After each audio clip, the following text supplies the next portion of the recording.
My family has made me the designated driver every New Year's Eve since I was 19. This year, I said no, and now I'm starting to see their true colors after saying no just once. Posted by you/assignment United 2745. Hey Reddit, I, 26F, need some serious perspective. I'm starting to think I might be the jerk, but I still feel like I'm in the right lol. Every New Year's Eve, my family has a big party at my aunt and uncle's house, and every year, without fail, I end up being the designated driver. Don't get me wrong, I love my family, but it's starting to bug me. It's been like this since I was 19, even before I was legally allowed to drink. I don't drink much, maybe a glass of wine or a beer, but I don't get plastered. I'm fine with driving people home if they need it, but for the past few years, everyone expects me not to drink so I can drive them back.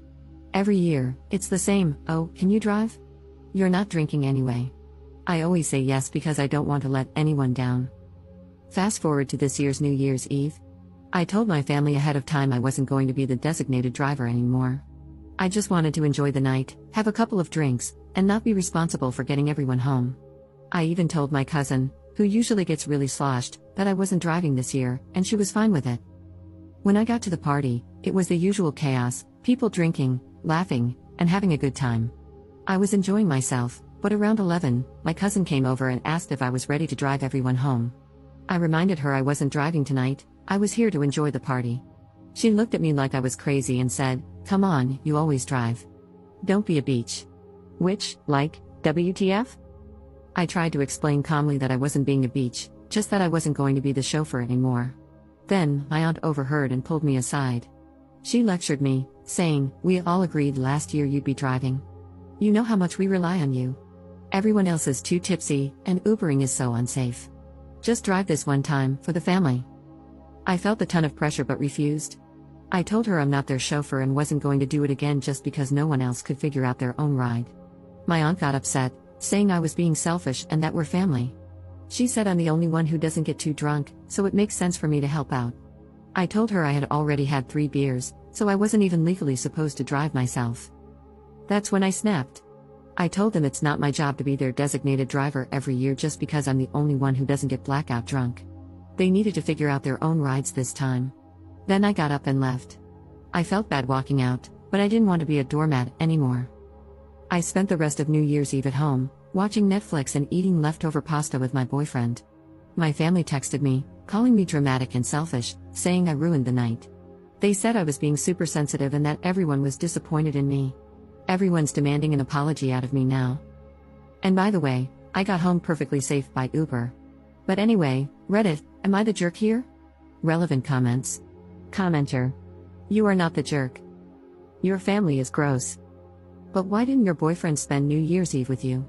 Ops response. He's a nurse and had a shift that overlapped with the party. He could have potentially come, but he was exhausted and wanted to go straight home to take a shower while he waited for me to get back. Another reason I didn't want to be the designated driver was that I didn't want to stay out too late because I wanted to see my boyfriend. Commenter 2. Well, I agree wholeheartedly with the Redditor who said you should spend New Year's Eve someplace else. What your auntie did was incredibly entitled and disrespectful. Clearly, you did not agree to be the driver. She and your other drunk relatives decided that you would be the driver. If you're going to celebrate New Year's Eve with them in the future, you need to cut the cord and be absent for a few years so that they can figure out how to handle this without you and without treating you like their paid chauffeur. Ops response. I agree, but at the same time, I feel like this is tearing a hole between me and my family, and that's the last thing I want. My sister was on my side after hearing both sides of the story. She lives on the other side of the country and is pissed off on my behalf, lol. My parents, however, are embarrassed, and I feel bad about that. Commenter 3. When you got your driver's license, did being the designated driver become a common assignment? Ops response.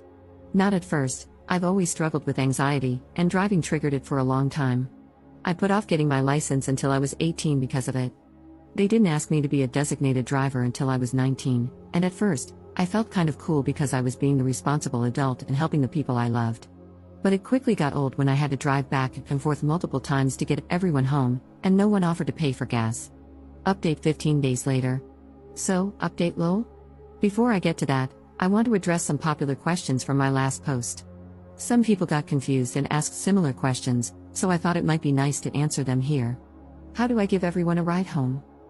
My family lives about an hour and a half from my aunt's house, so I'd fill my car with everyone I could and take them home. The next day, they'd take their spouses' cars to pick up the ones they left. Stupid, I know. How did I get home? I got an Uber. Why was my cousin asking to leave at 11? She was drunk and probably had no idea what time it was. My aunt overheard me getting a little upset and pulled me aside, which sparked everything. Now, the update. I ended up sending a text to our family group chat, including those who didn't make it to the party but heard about what happened. I'll copy and paste what I said here. Hey everyone, I'm not going to apologize for what happened on New Year's Eve. I told you all well in advance that I wasn't going to be the designated driver this year, and I expected you to respect that. I'm not anyone's personal chauffeur, and I'm done being treated like I'm responsible for everyone else's lack of planning. When cousin's name called me a beach for not driving, that was uncalled for. And aunt's name, lecturing me about being selfish and ruining the night because I chose to enjoy myself instead of taking on that responsibility again? I love you all, but I can't be your punching bag anymore. I'm not going to keep letting myself be the one who sacrifices for everyone else's convenience. I've done it for years, and I'm done. Next year, I think I'll be spending New Year somewhere else. I wish you all safe rides home and hope you'll be able to figure something out. I'll be taking some space from everyone and hope you will understand. I then made the painful decision of blocking my parents, who have been calling me terrible names and making me feel like complete crap since this happened. I never realized how dark my childhood was with all the gaslighting. My parents are probably the reason I have such severe anxiety. My sister and brother are on my side and equally pissed off at our family, so I still have them at least. I really do want to thank you all. I've always known something was off with my family, but I never realized how much I was taken for granted, how unloved I felt, until now. Thank you for helping me realize that I'm worth more. And to end on a positive note, my boyfriend is now my fiancé. A few days after my post, he proposed. His original plan was to take me to see some cutesy light displays in our town after I got home and propose there, which made my heart melt a little since I knew he was so tired after working lol, but when he saw me walk and crying, he read the room and switched things up. When I was feeling better, he took me to dinner and proposed there. I have no idea how the wedding will go or if my parents will be there, but I'm excited to spend it with the people who love and appreciate me. Relevant comments. Commenter. Did anyone respond to the text? Ops response. I don't know. I blocked everyone who went to the party or asked me to be the designated driver, and then I removed myself from the conversation. Commenter 2. Wow, first off, congrats on the engagement. It sounds like your fiancé is a keeper, he's got that perfect read the room and propose when the vibes are right energy. Honestly, your text to the group chat was iconic. That's some real main character energy right there, setting boundaries and refusing to be everyone's unpaid Uber anymore. I'm glad you stood your ground. You deserve better than being treated like a backup plan for their poor planning. The fact that your parents doubled down with the gaslighting just proves you made the right call by blocking them for now. That's a tough move, but it sounds like you're finally putting yourself first, and that's huge. And shout out to your siblings for having your back, sounds like you all are the real MVPs of the family. As for the wedding, focus on the people who truly support you.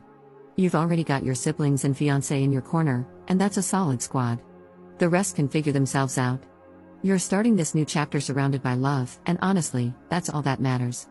Ops response. He's the best, he's always had my back with my family. He wanted to come with me to the party to support me because he thought they might act up, but I knew he'd be tired after working, so I told him not to worry about it.